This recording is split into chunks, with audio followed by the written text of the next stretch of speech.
San Francisco was a tough one. The look of the movie, all the way up to that point, had been desaturated and harsh.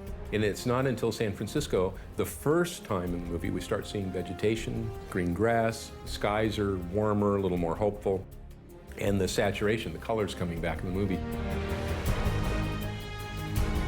It was meant to be literally a ray of light, a moment of hope and vitality. I mean, that's when you see green a little bit. That's it. That's it.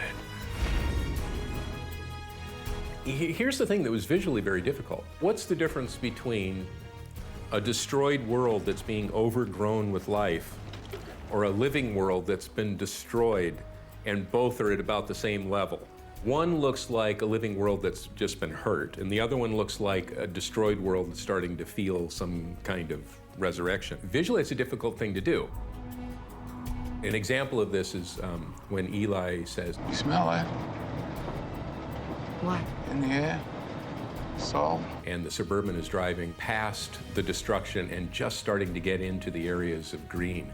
In this situation, we didn't want this to look like a clean world that had been bombed out. We wanted it to look like a bombed out world where grass and vegetation was growing over the soot and growing back into it. So we had to have our green and life fingering into the destruction as opposed to harsh cuts. It's meant to like be an exhale, a relief moment, and a hopeful moment.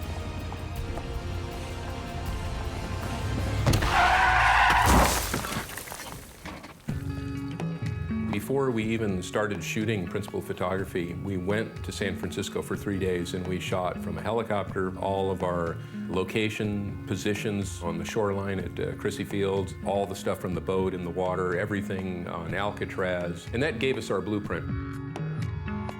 From that, we were able to start a lot of pre-visualization, CG models, the Golden Gate Bridge, and so on.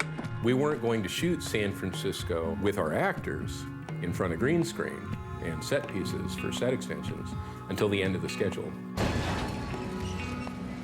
So that's really hard to do something of that extent and then not shoot it. Is it true what they tell me? So we had to do it all the way at the end, so we had to be ready for that. It's a difficult thing when you work in VFX because a lot of visual effects are not there, and sometimes it's very frustrating because you can't see. And finally, it's coming to life very late in the stage. So then there is one thing to get excited about, like, wow, look at the way that looks.